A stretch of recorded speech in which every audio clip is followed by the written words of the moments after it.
தமிழகத்தில் எஸ்ஐஆர் திட்டம் செயல்படுத்துவதில் அரசியல் உள்நோக்கம் இருப்பதாக காங்கிரஸ், திமுக உள்ளிட்ட கட்சிகள் குற்றம் சாட்டியுள்ளன. தமிழக தலைமை தேர்தல் அதிகாரி அர்ச்சனா பட்நாயக் தலைமையில் எஸ்ஐஆர் திட்டம் தொடர்பாக அங்கீகரிக்கப்பட்ட அரசியல் கட்சிகளுடன் ஆலோசனைக் கூட்டம் தலைமை செயலகத்தில் நடைபெற்றது. திமுக, காங்கிரஸ், அதிமுக, விடுதலை சிறுத்தைகள், இடதுசாரிகள், நாம் தமிழர் உள்ளிட்ட 12 அரசியல் கட்சி பிரதிநிதிகள் இதில் கலந்து கொண்டனர்.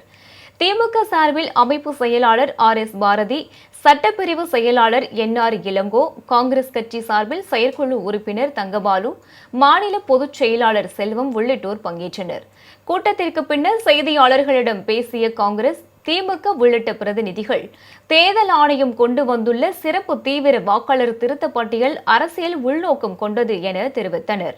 மழைக்காலம் தொடங்கியுள்ள நிலையில் திட்டமிட்டு பாஜகவின் வற்புறுத்தலின்படி இந்த திட்டம் அவசரமாக தொடங்கப்பட்டுள்ளதாக கூறினர். கிறிஸ்துமஸ் மற்றும் புத்தாண்டு விடுமுறைகளை அனைத்தையும் முடக்கும் வகையில் தேர்தல் ஆணையம் செயல்படுவதாகவும் பெரும்பாலான கட்சிகள் குற்றம் சாட்டியுள்ளன. தமிழ்நாட்டில் உண்மையான வாக்காளர்கள் செயல்பட வேண்டும், அவர்கள் வாக்களிக்க வேண்டும். தவறானவர்கள் இங்கே இணையக்கூடாது. குறிப்பாக வெளி மாநிலத்திலிருந்து தமிழ்நாட்டிற்கு வந்து வேலை பார்க்கிற வெளி மாநிலத்தவர்கள், புலம்பெயர்ந்தவர்களை இங்கே வாக்காளர்களை இயக்கக்கூடாது என்பதையும் தெரிவித்திருக்கிறோம்.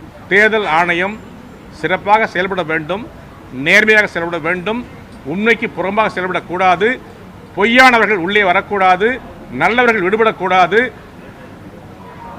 எல்லா வாக்காளர்களுக்கும் உரிமையில் வழங்கப்பட வேண்டும், அதற்கான ஆவணம் செய்ய வேண்டும் என்பதை அழுத்தம் திருத்தமாக சொல்லியிருக்கிறோம்.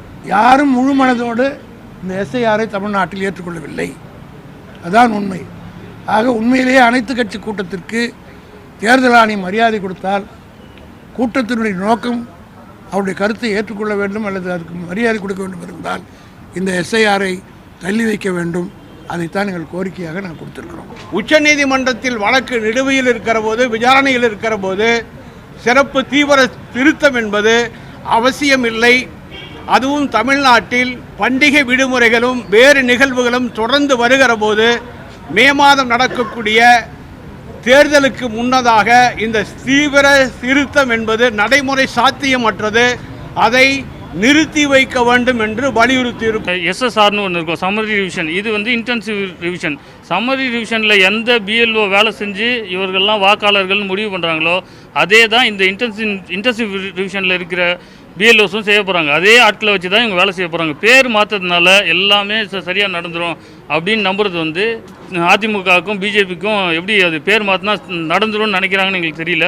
ஆனால் நாம் தமிழர் கட்சி சார்பாக இந்த SIR இப்போது இந்த குறுகிய காலத்துக்குள்ளே நடத்தினா இது ஒரு மிகப்பெரிய குழப்பத்தை ஏற்படுத்தும். இந்த ரிவிஷனோட நோக்கமே வாக்காளர் பட்டியல் திருத்தம் அல்ல, அதை கடந்து அவர்களுக்கு தேவையான வகையிலே வாக்காளர் பட்டியலை தயாரிப்பது.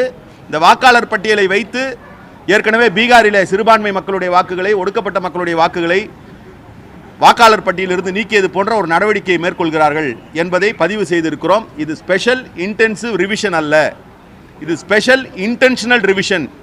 வேண்டுமென்றே அல்லது தங்களுடைய விருப்பத்தின் அடிப்படையில் செய்யப்படுகின்ற ஒரு ரிவிஷன் என்பதை பதிவு செய்திருக்கிறோம். அதே நேரத்தில் தேர்தல் ஆணையம் கொண்டு வந்துள்ள சிறப்பு தீவிர வாக்காளர் பட்டியல் திருத்தத்தை ஏற்றுக்கொள்வதாக அதிமுக அறிவித்துள்ளது. இது ஒரு நல்ல ஒரு வாய்ப்பு. இந்த வாய்ப்பு நீங்கள் ஸ்டேட் எலெக்ஷன் கமிஷன் பொறுத்தவரை முழுமையாக ஒரு டிரைவ் கொடுத்து அதன் அடிப்படையில் இதை செஞ்சால் நிச்சயமாக பார்த்தீங்கன்னா ஒவ்வொரு தொகுதியிலையும் பார்த்தீங்கன்னா இறந்தவர்கள் இல்லாமல் ஒரு நிலைமை இருக்கும், நிரந்தரமாக குடிபெயர்ந்து இல்லாத நிலைமை இருக்கும். அது மட்டும் இல்லாமல் ஷிஃப்டட் 2 இடத்துல வச்சுருக்கோம், ஒரு இடத்துல ஓட்டிருக்கோம். தேர்தல் கமிஷன் நினச்சா செய்யலாம். இதை செய்ய வேண்டும் என்று தான் எங்களுடைய இயக்கத்தின் சார்பில், கழகத்தின் சார்பில், கழக பொதுச்செயலாளர் சார்பில் சொல்லியிருக்கிறோம்.